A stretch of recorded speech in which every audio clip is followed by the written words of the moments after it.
I'm here as an old man, and you'll see that why I say that, okay, in a second.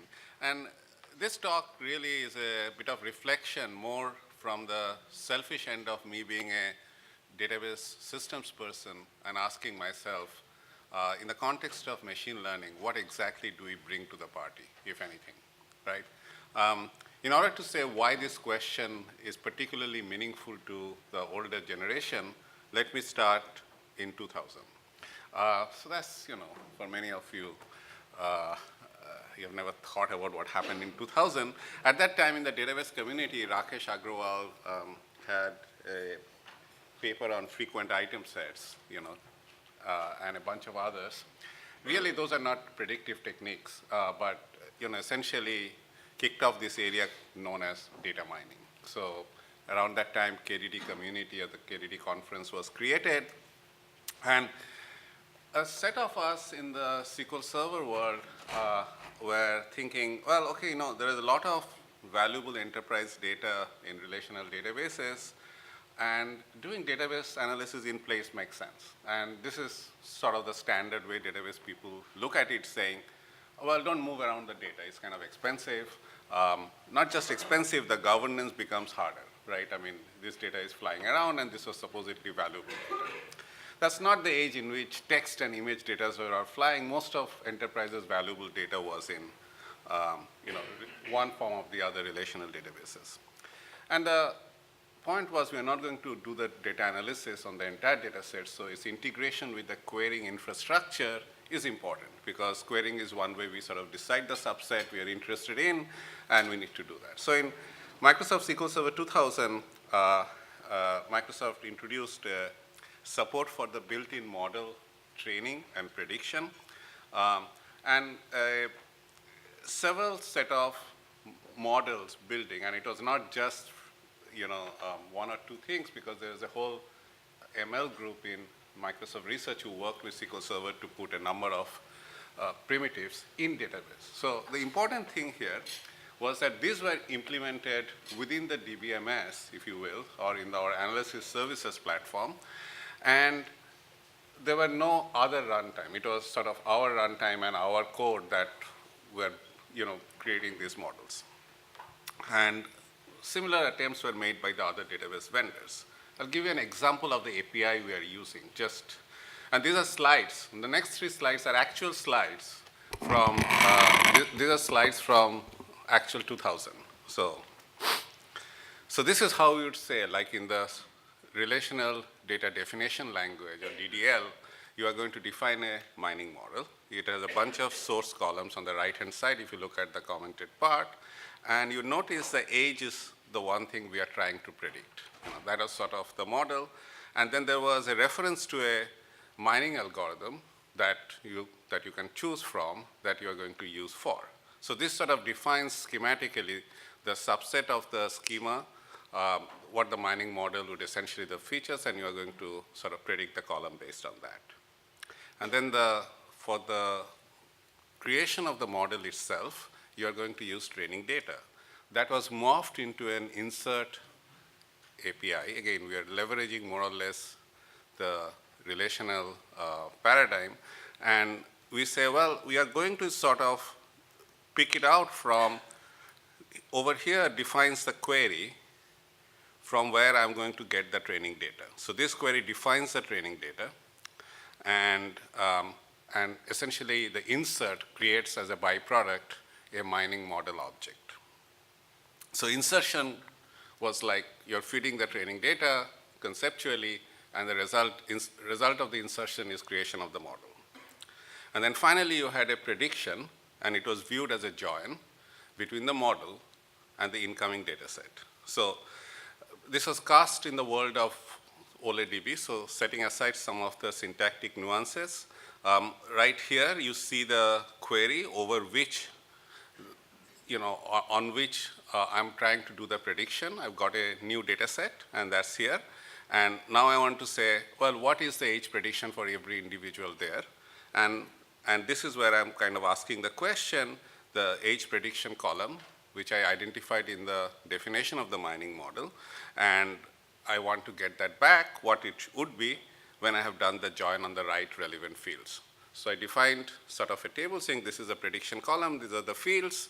When a new data set came, I said this field corresponds to this, corresponding fields, now tell me what the age is. So this is the API, and the idea was if you want to invoke the data mining, you simply use this familiar API and be able to never have to pull the data out.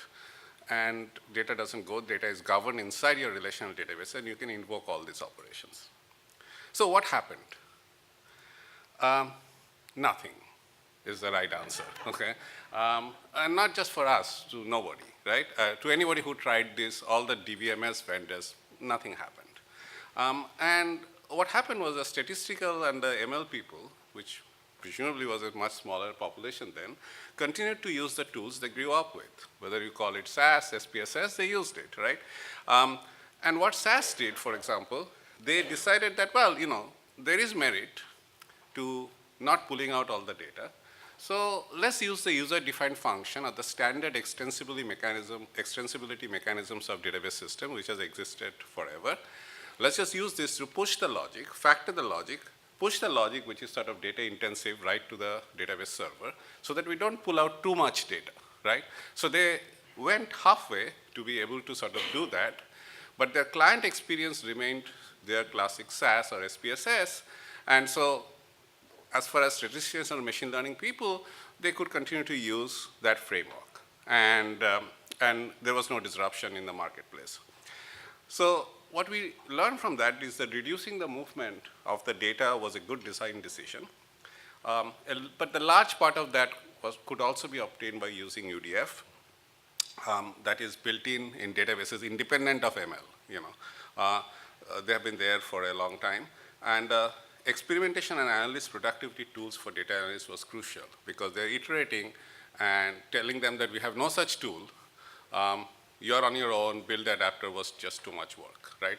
Probably if we build the right adapters, things could have changed, but we didn't, nor did we build a completely brand new tool to the marketplace to sort of compete with SAS or SPSS. So the lack of either an adapter or connectivity to those tools and our ability to build something different sort of led us to nowhere. So what is happening in 2017? And I'm going to talk to my world within Microsoft briefly, but I don't think there is any rocket science in what I'm trying to tell you. I'm glad Microsoft has done this work, but really I try to reflect on what happened in 2000 and what we are doing differently. Whenever you see a good-looking slide, that's borrowed, okay? So the elimination of the data movement stands. The point that by removing data from moving around, you increase the governance of the data stands. And the fact that when you want to deploy a model, you want to use T-SQL or SQL primitives for scoring, you want to do it in databases close to the data stands, because I think there is because you are going to invoke the scoring a lot more frequently than you are going to do training. So that very much stands. And anything to deal with management of these models, having the database server as sort of the place you do it, again, is useful. What you want to do though, and where is the major departure, is that we didn't say that we have to natively build in databases all these models and everything else we do around it. We said, no, that's a completely different runtime, right? And that runtime is what people use, Python, R, or whatever else comes along. And of course, the advantage is that when you have it in the backend databases, we can do parallelization and all that other good multi-threading and all the other stuff, but essentially, you do Python and R, your experience should be unchanged. If you have a model building or model scoring experience there, you should continue to be able to use it, right? And that's sort of a major departure from what we did in 2000. So really, we recognize two distinct roles. One role is that of a data scientist or whoever is developing the model, and second, the developer or the DBA who has deployed the model is responsible for tracking it, and Alkis kind of alluded to that as well in his talk. So at a super high level, this is the architecture. You essentially can develop it using any Python or R or whatever, and there is support for multiple things that you can invoke. a script, and then what you want to do is send it to SQL Server. SQL Server has a Python runtime. It can execute it on the data, and you can get back the results. So this is sort of your model development time, but the data is still there, governed, but you can send a script. The Python runtime at SQL Server, I will see how it launches, is able to sort of do the work for you, and you get back the result. Data is not moved around. And at the deployment time, you essentially, once you have finalized the model, you are actually going to have that, have a stored procedure, which is a server-side code that would reside there and would essentially act for your scoring and launch the Python runtime to do that. So you can mix and match SQL Server code with Python. And so from a process perspective, whenever SQL Server encounters a Python, it essentially launches a satellite process, which is the launchpad.exe, which in turn can launch the corresponding runtime. The corresponding DLL to invoke the runtime, it could be R or Python. Here it is Python, which is step 2, launches the Python exe, and then it sort of does the work and returns back through the data channel the results to the SQL Server. So this is sort of what happening at the runtime. So unlike 2000, these are all not our models that we are doing, our code or our way of doing anything. This is essentially saying you do in your familiar workbench and you have the same experience. And the parallelization occurs the same way if it is a PIMA kind of an algorithm where the algorithm begins with an iterator process, it distributes work to other nodes. If you can write the program like that, it gets auto-parallelized using the backend structure. The other important thing here is the agnostic to where you train and where you deploy. So you can certainly train a model on Spark, and the result of the training you can store back in SQL Server. So it is not that you have to do from A to Z in SQL Server. You can, where you train, where you build, and where you deploy the models could be different. So this roughly is sort of how the lay of the land works. One level below, there are considerations if you worry about efficiency. Data movement is one thing, but path length is another thing. So if you go back to the 2000 architecture, the path length was kind of minimized by design, but that also meant we can't keep up with all the innovations that happen in the Python or the R, or at that time in SAS, SPSS world. But in this world, yes, we can launch it, runtime in the same server, but you still have to worry about the path length. And there is room to improve it while preserving the goodness of the same runtime.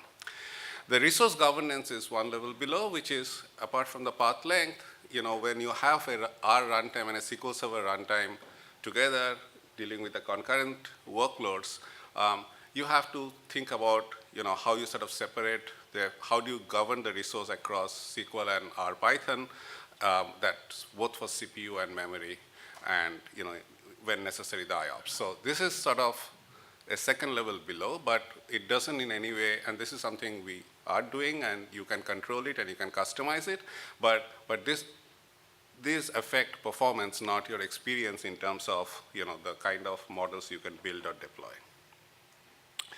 So in this new architecture, you still get the benefit that you actually have a reduced surface area. So you are not opening up the entire surface area, pulling all the data out and from an external storage and say, okay, let me pull it in my world, let me run it.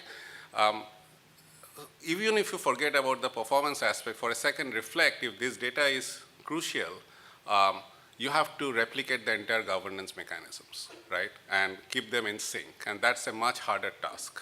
So one of the goodness thing is essentially that you need the external scripts to be enabled explicitly to be able to sort of move forward with this, and the script execution, including the Python ones, requires essentially explicit permission. So without that permission enabled in the database server, you won't be able to launch that Python runtime. And then finally, these Python processes are sandbagged. By that, what I mean is that they don't have the full privilege of SQL Server processes. They still is isolated with different accounts, user accounts, and they have to run under your authentication. So the fact that you run with a limited privilege the reduced surface area with an explicit permission, does give you the ability to do much better governance of the data, which in the long run will become very crucial. So in summary, we have already talked a lot about the runtime support, but I think that it's important to note that what I illustrated with Python really goes beyond Python. You can use traditional IDE and the notebooks for development. And I think that's sort of a major departure, that we are going to live in this world where people are going to still, unless there is a one winner, going to use very different IDEs and notebooks to sort of do this development and expects those runtimes to be supported.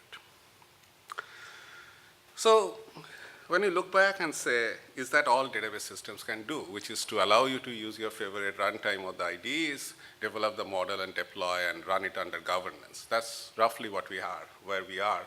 I think that what we do not have enough support for, and if we are going to be truly the place where these models are managed within code, not developed, there is a lot of rich support for experimentation management we could give. What are the experiments you have run, on the same sort of data set or models? What are the parameter sweeps you have done? These are all trackable, right? And how we do that efficiently and give, not just record it, not just a flight data recorder, but give back the value to you is, I think, as an interesting, point that where we can do much more. I already talked about the path length and the data movement. There is more work to be done there. Again, are there primitives we can give you in terms of the extensibility hooks, where the custom code you can write to say, this is the kind of assertions when it fails, you should do the retraining or alerts. Maybe they can even be generated, but the ability to give you those extensibility hooks, they say, this is what I want to watch out for, or these are sort of my alerts. If this happens, then alert me. And I think giving those extensibility hooks is something we can do more of. And I think the other point is, and this is a broader point, it's not related to database systems. In a code, when something goes bad, our software engineers know what to do. When you say it is by and large, what is the effect of your system is driven by a model, the question would become now, how do I fix it?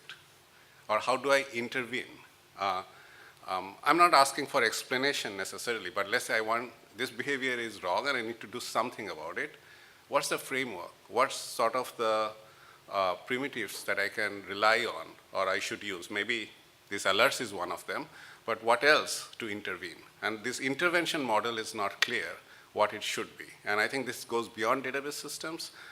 As you sort of build more and more things in a model-driven way, we got to think about this. And I have no answers there. That's more a super long-term wish list.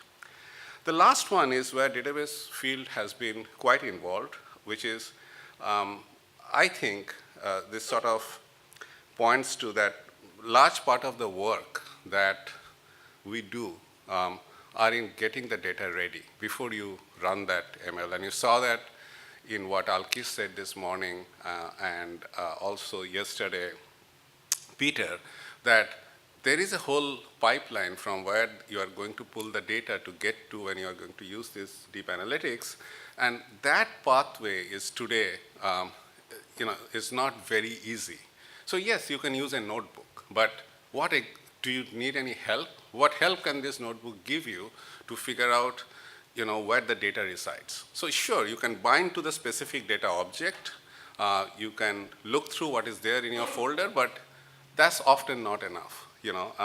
And let me illustrate that a little bit when you take sort of the perspective of people who are dealing with an enterprise. In effect, when the data systems got developed, various data stores came to existence, there was often a one-to-one mapping between the data store and the application that data store wanted to serve, right? What that meant is, by definition, the data was very siloed. And yes, you can talk about an enterprise data warehouse. Most of the time, those projects fail. And nobody has been able to sort of have this uber enterprise data warehouse, which is completely consistent and, and where there's a process to support that consistency through its life cycle. What it means is that the world we live in, before you get to the analyze phase, there are two other steps, which is to find the object of relevance. You are trying to do some analysis, and we'll talk about what you specify, but you want to find the relevant objects and the subsets of the data that are of, potentially of interest in this case. And the second, you want to shape and transform the data, and then maybe you do the analysis. And this first two stage, and you ask them what amount of support the systems do today, we are really lacking. And these are areas where the community can do, a lot more. So I'll give you an example in it's a kind of a real life experience. In one of the meetings where I was there, the person who was asked to our folks is that, okay, I want to know what in our cloud service the customers are having the greatest friction with. Very reasonable business question, right? In particular, let's say, which features of Azure, Microsoft Azure is hard to use.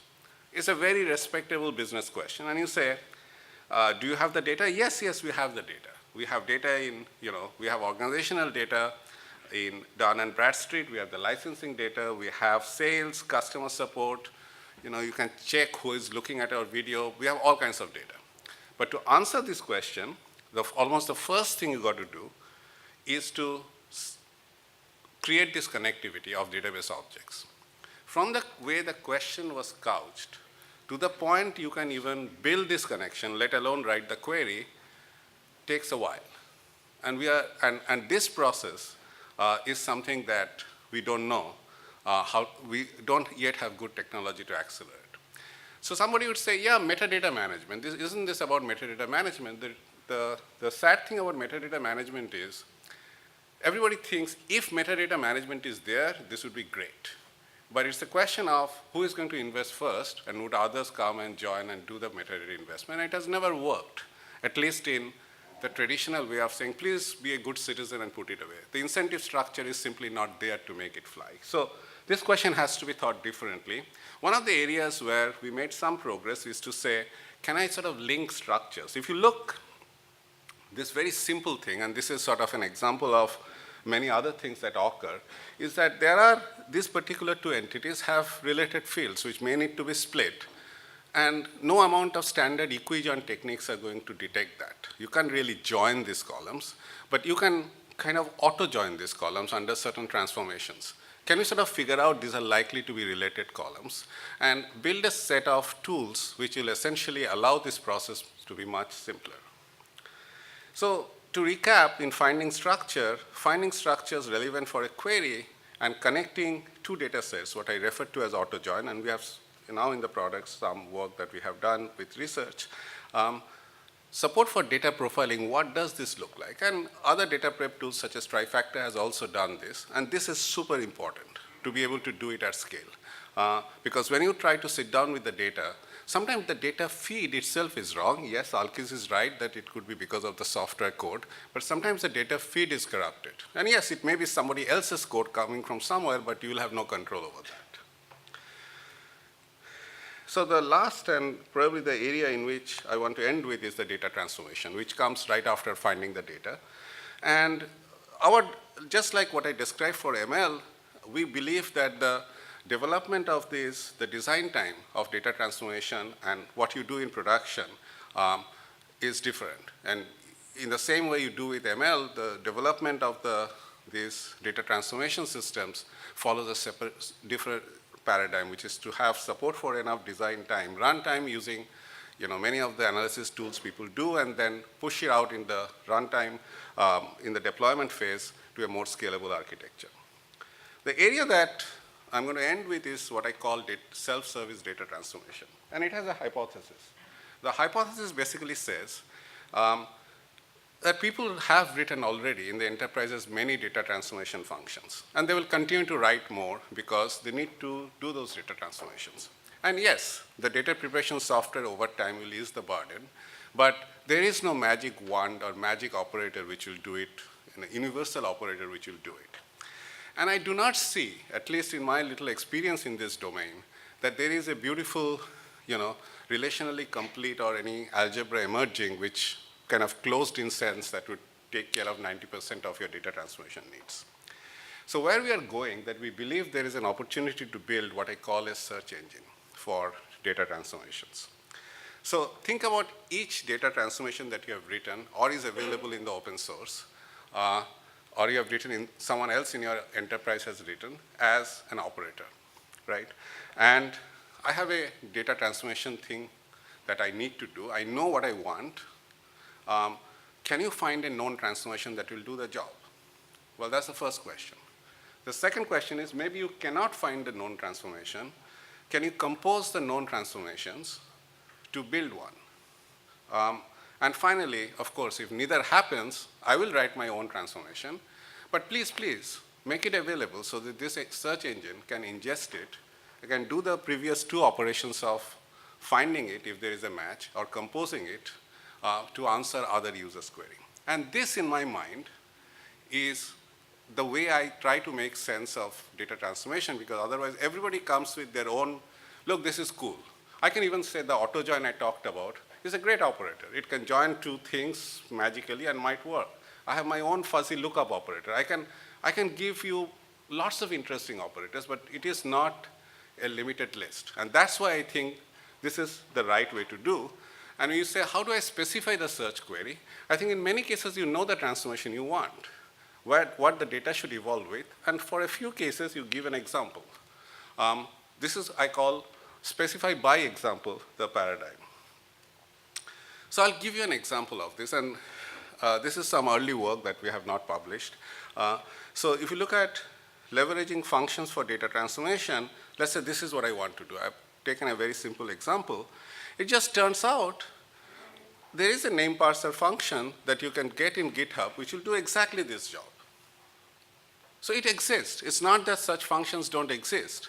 Now, what the data prep software folks have done, Trifactor and others, and they have said, well, we'll have a DSL which will take care of it. I mean, again, unless you keep extending the DSL, my feeling is that extensibility is key. If you don't have the extensibility to be able to use such a new function, is there in GitHub or Stack Overflow, or you have written, I don't think it is interesting. So this would do exactly the job you want. But sometimes you have to do a little bit more, which I was referring to as composing or synthesis. So here, if you look at the output that I want, this particular name parse function, since I'm kind of running low on time, is going to return you, the function will return this, it will split it up in this form. It gives you more than what you need. And to get the output, you need to, you can't see it, sorry for the bad typesetting. It essentially has to synthesize from this or create a program that will emit you the last name and first name. This is one of the simplest examples. But in general, you may have to crack open the function and compose, right? So we use techniques from program synthesis and static code analysis to be able to do that. Currently, we do this for managed code, but and unmanaged code is much harder. But for managed code, I think we have a good working system. Let's see. So in order to build this self-service data transformation engine, search engine, we crawled and indexed about 50,000 plus functions from GitHub, Stack Overflow. We used web services because let's say when you are trying to map addresses, this was a question, or GPS, there was a question. Often an external data source, not code, is very useful, right? Such as in our case, Bing Maps or Google Maps. And I think that this is where the mapping tables are of great value in addition to code. And we built a data transformation which runs on Azure, and the front end you have a client, and be able to interactively search by example. So, and it is extensible by design, so it can ingest a new function that you may have. So I'm going to skip the system overview. So in summary, I think if you look at today's data platforms, they embrace the idea that the data scientists are going to use a variety of IDEs and runtimes. And they have to support that. What they're doing increasingly is, in addition, providing pre-trained models for things such as image and text, where there is a rich community that over time have developed these pre-trained models. The model development, deployment, and scoring can be on different platforms. So I could develop this on your desktop, but deploy it on Spark or and a completely different thing, and they all need to be supported. And where I think we can do much more than what we have done so far is for experimental and model exploration.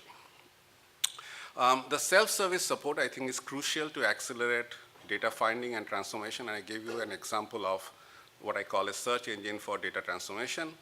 And finally, open for debate, I believe the democratization of ML is still far away. While Peter made interesting, compelling cases, I would submit search beyond the internet search is not really democratized. He made the point it's democratized. I don't know of any internet search that really works to anybody's satisfaction, but maybe I'm wrong. With that, I'm open for questions. Thank you very much, Chaudhuri. Before I ship my softballs, does anybody have any questions?